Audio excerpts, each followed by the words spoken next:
नमस्कार दोस्तों, स्वागत है आपका हमारे चैनल टेल्स बाय यशु पर।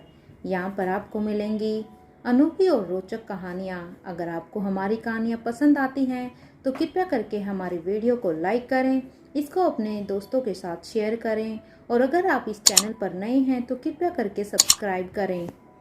आपका हमारे चैनल पर विजिट करने के लिए बहुत बहुत धन्यवाद। चलिए आज की कहानी का सफ़र शुरू करते हैं।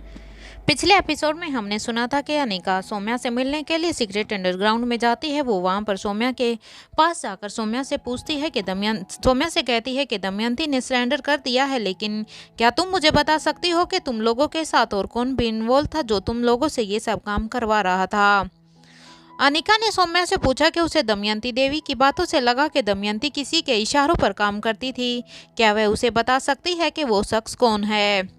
अनिका की बात सुनकर पहले तो सौम्या कुछ देर तक चुप रही, लेकिन फिर अनिका की तरफ देखकर बोली, क्या तुम मेरी बात पर यकीन कर पाओगी। सौम्या की यह बात सुनकर अनिका अब थोड़ी सी कंफ्यूज हो जाती है, लेकिन अनिका के पास अब इसके अलावा कोई भी और ऑप्शन नहीं था, क्योंकि एक सौम्या ही थी जो उसके सब आंसर दे सकती थी। इसलिए अब अनिका बिना किसी झिझक के कहती है, बोलो। अगर मैं कहूँ भी कि मुझे भी नहीं पता कि वो तब सौम्या कहती है कि अगर मैं कहूं कि मुझे भी नहीं पता कि वो कौन है। दरअसल स्वाति ने जो पावर ड्रग के बारे में हमें कॉलेज के दिनों से पता था, और उन दिनों दमयंती और मैं इस पावर ड्रग को पाने के लिए कई पैतरे आजमा भी रहे थे, लेकिन उस टाइम दमयंती के मन में अमर होने की कोई भी इच्छा नहीं थी, बल्कि हम दोनों तो सिर्फ स्वाति को हराना चाहते थे, क्योंकि स्वाति कहीं ना कहीं हम लोगों से बहुत ही आगे थी, या फिर हम उसके बनाए गए इस ड्रग के फॉर्मूले को चुराना चाहते थे ताकि हम उससे भी कोई बेहतर ड्रग बना सकें। हम उस स्वाति के बनाए गए ड्रग को बर्बाद करना चाहते थे, इसीलिए इससे ज़्यादा और कुछ भी नहीं। लेकिन जब स्वाति की मौत की खबर हमें पता चली तो ये कंपटीशन वहीं के वहीं ही ख़त्म हो गया। फिर हमने ना तो कभी इस पावर ड्रग को पाने के बारे में कभी सोचा, ना हमने कभी इसके बारे में पता लगाने की कोशिश की, और ना ही उस टाइम तक हम किसी भी ऐसे शख्स से मिले जो हमें इसके बारे में कुछ भी बताता। ये कहकर लेकिन इसके बाद सौम्या कुछ कहकर वहीं पे चुप हो जाती है। अब अनिका कंफ्यूज हो जाती है कि सौम्या आखिर आगे और क्या कहना चाहती है। अब अनिका सौम्या की बात सुनकर कहती है, लेकिन क्या, अब इससे आगे भी बोलो। अब सौम्या फिर से कहती है, लेकिन लगभग 6 साल पहले कुछ ऐसा हुआ कि जिसके बाद दमयंती ने उस अमर बूटी को पाना ही अपना मकसद बना लिया। दरअसल आज से लगभग से 6-7 साल पहले जब तुम क्रिस्टोफर और उसकी गैंग में उलझी हुई थी, तब एक दिन दमयंती के पास एक आदमी आया था। उसने अपने चेहरे को पूरी तरह से मास्क से ढक रखा था। उसने अपने चेहरे को ऐसे ढक रखा था कि मास्क में उसके चेहरे को पहचान पाना बहुत ही मुश्किल था। इसलिए मैं उसका चेहरा तो नहीं देख पाई, लेकिन उस आदमी को देखते ही दमयंती के चेहरे पर मानो पहली बार घबराहट देखी थी। मैंने दमयंती को कभी भी किसी से भी घबराते हुए नहीं देखा था, लेकिन पता नहीं वो शख्स ऐसा कौन था जिसको देखकर दमयंती को भी मैंने पहली बार डरते हुए देखा था।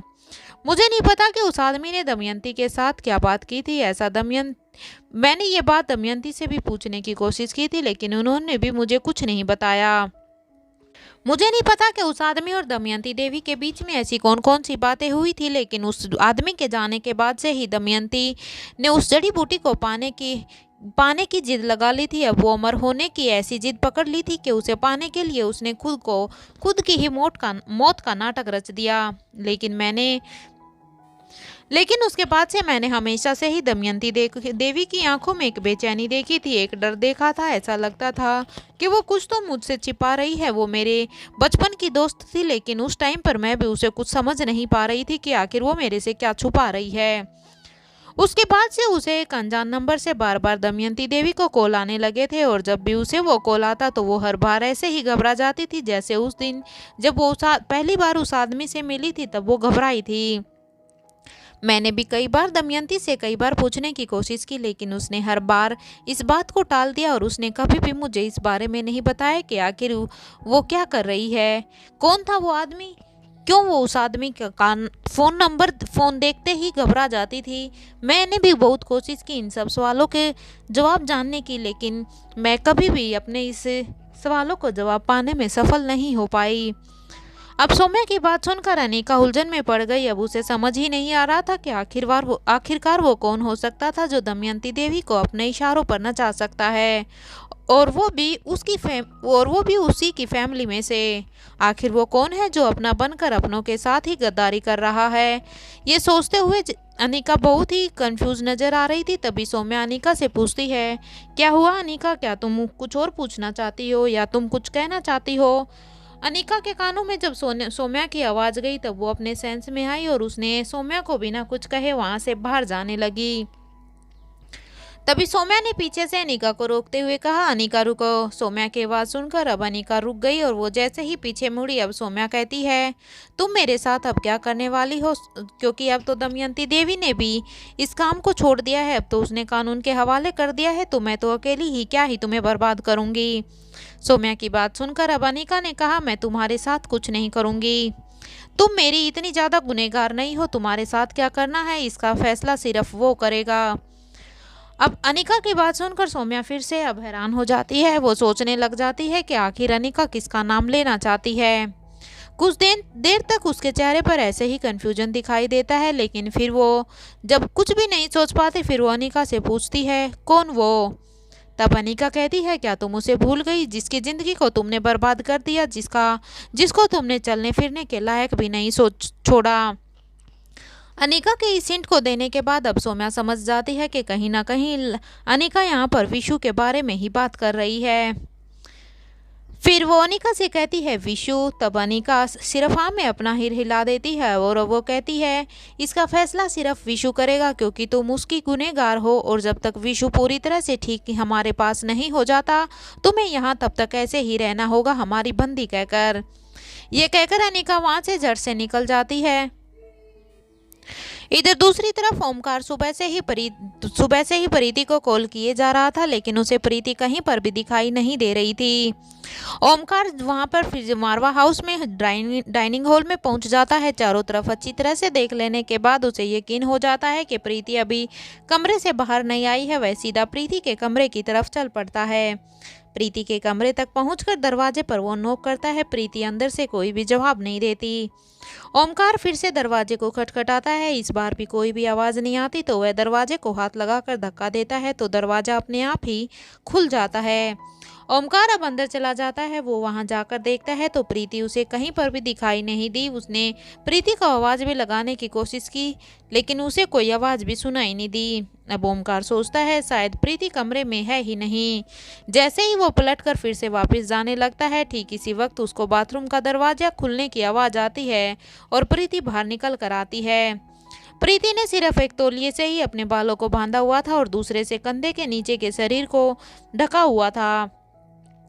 बाथरूम में होने की वजह से उसे दरवाजे पर खटखटाने की और ओमकार की आवाज़ सुनाई नहीं दी। वह जैसे ही बाथरूम का दरवाज़ा खोलती है, आवाज़ से ओमकार उसकी ओर घूम कर देखने लगता है। ओमकार जैसे ही प्रीति को देखता है उसे ऐसा लगता है मानो कोई अप्सरा नहाते हुए नदी के बाहर निकल आती है। यहाँ पर ओमकार के सारे ही अरमान अब जागने लगे थे।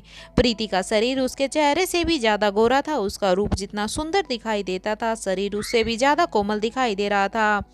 बाथरूम से तुरंत निकलने की वजह से उसकी आंखें, नाक और होठ पहले से भी ज़्यादा लाल दिखाई दे रहे थे। हाथों की हथेलियों पर और पैरों के तलवों के आसपास भी लालिमा छाई हुई थी। आंखों की गीली पलकों की वजह से वह पहले से भी ज़्यादा आज खूबसूरत दिखाई दे रही थी। जैसे ही प्रीति अपनी आंखों के सामने ओमकार को देखती है तो वो वापस बाथरूम के अंदर चली जाती है और दरवाज़ा बंद कर लेती है।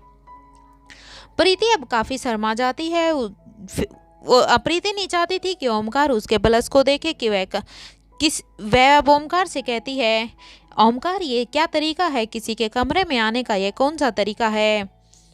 प्रीति को बाथरूम के अंदर वापस जाते हुए देखकर ओमकार अपना चेहरा दूसरी तरफ कर लेता है, क्योंकि कहीं ना कहीं ओमकार को भी अब थोड़ा सा ऑकवर्ड फील हो रहा था।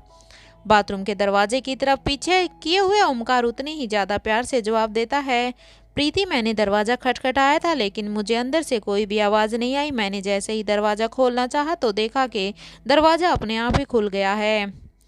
ओमकार की बात सुनकर अब प्रीति भी अपने आप पर अफसोस करने लग गई कि गलती मेरी ही है। मैंने आखिरकार मैंने क्यों दरवाजे को लॉक नहीं किया। प्रीति अब ओमकार को कहती है, ओमकार तुम वहीं पर रखो, मेरे बेड पर मेरे कपड़े रखे हुए हैं, क्या तुम वो मुझे पास कर सकते हो। ओमकार जब बेड की तरफ देखता है तो वहाँ पर बेड पर प्रीति के कपड़े पहले से ही रखे हुए थे। ओमकार अब उन कपड़ों को वो प्रीति को थोड़ा सा दरवाज़ा खुलवाकर उन कपड़ों को दे देता है। प्रीति उन कपड़ों को पहनकर जल्दी से फिर बाहर आती है। अभी भी प्रीति के चेहरे पर वही बलस उसका चेहरा अभी भी बलस कर रहा था, जिसे देखकर कहीं ना कहीं ओमकार को प्रीति के ऊपर कुछ ज़्यादा ही प्यार आ रहा था। अब ओमकार प्रीति को कहता है, इट्स ओके प्रीति, को कुछ नहीं, मैंने वैसे भी कुछ नहीं देखा। अब प्रीति कहती है, क्या बात कर रहे हो ओमकार तुम। तो ओमकार कहता है, कुछ नहीं प्रीति, मैं तो बस तुम्हें डिनर पे ले जाने के लिए पूछने के लिए आया था। मैं सुबह से ही तुम्हें कॉल कर रहा हूँ, लेकिन पता नहीं तुम कहाँ बिजी हो कि तुमने मेरे फ़ोन का जवाब नहीं दिया। इसलिए मैंने सोचा कि मैं तुमसे जाकर मारवा हाउस में आकर मिल ही लेता हूँ, लेकिन जब यहाँ आया तो तुमने दरवाज़ा भी नहीं खोला। मुझे नहीं पता था कि ये सिचुएशन हमारे लिए इतनी ऑकवर्ड फील हो जाएगी, लेकिन तुम इतना घबरा क्यों रही हो। आखिर हम दोनों की इंगेजमेंट हो चुकी है। अब प्रीति ओमकार की बात सुनकर पूछती है, इंगेजमेंट हो चुकी है, इसका मतलब। अब ओमकार कहता है, मतलब जल्द ही हमारी शादी भी होने वाली है। तुम इतना ऐसे ब्लश क्यों कर रही हो, तुम इतना क्यों शर्मा रही हो। अब प्रीति ओमकार की बात को सुनकर चिढ़ जाती है और वो उसके कंधे पर एक मुक्का मारते हुए कहते हैं, क्या ओमकार आप भी ना। अब ओमकार कहता है, ओके चलो ठीक है, अब जब तुम नहा ही चुकी है तो चलो डिनर के लिए निकलते हैं। और ओमकार और प्रीति अब दोनों साथ में डिनर के लिए निकल जाते हैं। सिगरेट अंडरग्राउंड से निकलकर जैसे ही अनिका अपने कमरे में पहुंचती है तो वो देखती है कि रोहित बेचैन होकर यहाँ से वहाँ घूम रहा था। जैसे ही रोहित की नज़र अनिका पर पड़ती है तो वो सीधा अनिका के पास आता है और उसके हाथों को अपने हाथों में लेकर पूछता है, क्या हुआ था अनिका, आज आखिर दमयंती देवी तुमसे मिलना क्यों चाहती थी। क्या उसने तुम्हें कुछ किया तो नहीं, आखिर क्या हुई तुम लोगों की बात। रोहित एक सांस में ही अनिका से बहुत सारे क्वेश्चन पे क्वेश्चन पूछे ही जा रहा था, जिसे देखकर अनिका समझ गई कि रोहित उसके बारे में कितना चिंता कर रहा है। रोहित की इस चिंता को देखते हुए अनिका ने रोहित को के दोनों हाथों को पकड़कर उसे पहले बेड की तरफ ले जाकर उसे आराम से बिठाते हुए कहा कि रोहित प्लीज़ पहले थोड़ा शांत हो जाओ, तब मैं तुम्हें सब कुछ बताती हूँ। रोहित को बेड पर बिठाने के बाद अब अनिका भी रोहित के पास ही जाकर बैठ जाती है और फिर वो कहना शुरू करती है, मिस्टर मारवा, दमयंती ने खुद को कानून के हवाले कर दिया है। अनिका की बात सुनकर रोहित एकदम से हैरान हो जाता है। उसे कुछ समझ में ही नहीं आ रहा था कि आखिर दमयंती देवी ने खुद को कानून के हवाले क्यों कर दिया। अब उसके सवाल और भी बढ़ते जा रहे थे। उसके मन में अब शक और भी ज़्यादा बढ़ता हुआ जा रहा था। अब अनिका अपनी बात को आगे बढ़ाते हुए कहती है, मिस्टर मारवा, दमयंती देवी ने कानून को हवाले कर दिया है क्योंकि उसने अपने सारे गुनाह कबूल कर लिए हैं, उसने जो जो अब तक गुनाह किए थे। अनिका की बात सुनकर अब रोहित कहता है, पता नहीं अनिका की पर, लेकिन मुझे इस बात पर भरोसा नहीं हो रहा कि दमयंती देवी जैसी औरत ऐसा कर सकती है। अब अनिका कहती है, मिस्टर मारवा, भरोसा तो मुझे भी नहीं हो रहा है, लेकिन ये सब कुछ मेरी आंखों के सामने ही हुआ है। दमयंती ने खुद मुझसे मिलकर मुझे सारी बातें बताई हैं और उसने खुद के पश्चाताप के आंसू भी मैंने उसकी आंखों में देखे हैं। हो सकता है उसकी माँ और उसकी बेटी की मौत के बाद शायद दमयंती को ये सब करना ही सही लगा हो, लेकिन पता नहीं क्यों मैं भी उस पर विश्वास नहीं कर पा रही। और सबसे बड़ी बात तो जो उसने जाते हुए मुझे बोली। अब रोहित भी जानने के लिए इच्छुक हो रहा था कि आखिर ऐसी कौन सी बात दमयंती ने अनिका को बोली थी। अब अनिका फिर से आगे कहना शुरू करती है, मिस्टर मारवा, जब अनिका को इंस्पेक्टर लेके जा रहा था तो उससे पहले ही दमयंती ने मुझे कहा था कि तुम अपने और परिवार से और अपने जान पहचान वाले से थोड़ा सा संभल कर रहना, क्योंकि अब तुम्हारा नया दुश्मन बहुत ही खतरनाक है। अनिका की बात सुनकर अब रोहित सोचने लग जाता है। अब रोहित भी परेशान हो जाता है और वो कहता है, लेकिन अनिका, दमयंती देवी ने ऐसा क्यों कहा।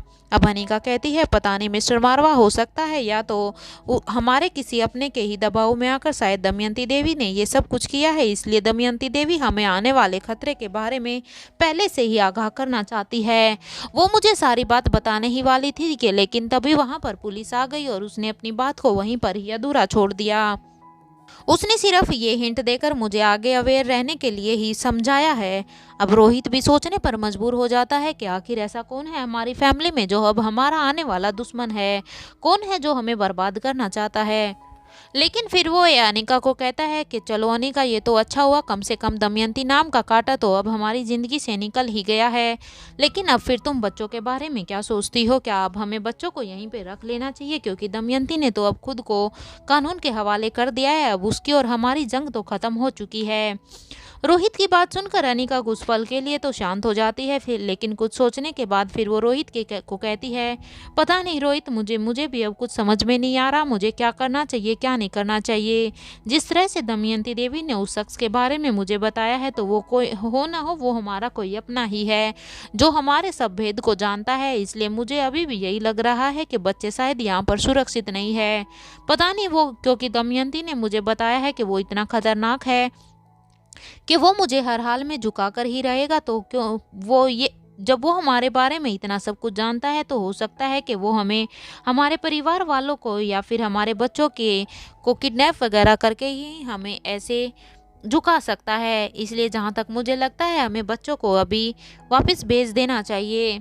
अब रोहित भी कहीं ना कहीं अनिका की बात पर एग्री करता है। अब अनिका फिर से कहती है, मिस्टर मारवा, दमयंती देवी तो चली गई है, लेकिन वो अपने पीछे कुछ अनसुलझे सवाल छोड़ कर गई है।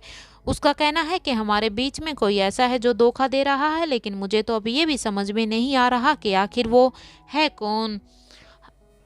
अनिका और रोहित अब दोनों दोनों एक गहन मंथन में चले जाते हैं। इधर रोहित मारवा परिवार में उसके अपने जितने भी फैमिली वाले थे, सभी के बारे में धीरे धीरे एक एक इंडिविजुअली उनके बारे में सोचने लग जाता है कि क्या कोई उसी की फैमिली में से ऐसा है जो शायद उनका अगला दुश्मन हो। और इधर अनिका भी गुलेरिया परिवार के एक एक सदस्य के बारे में ऐसे ही सोचने लग जाती है, और वो सोचती है कि कोई ना कोई तो ऐसी मिसिंग कड़ी होगी ही जिसे हम जोड़कर उस इंसान तक पहुंच सकते हैं। अनिका और रोई दोनों ही अपने अपने इसी गहन मंथन में अपने अपने परिवार वालों के बारे में सोचने लग जाते हैं। काफ़ी देर तक ऐसा सोचने के बाद भी जब उन्हें कुछ भी समझ नहीं आता, तो वे दोनों एकदम से बोलते हैं, ऐसा कौन हो सकता है जिसके बारे में हमें अवेयर रहना चाहिए।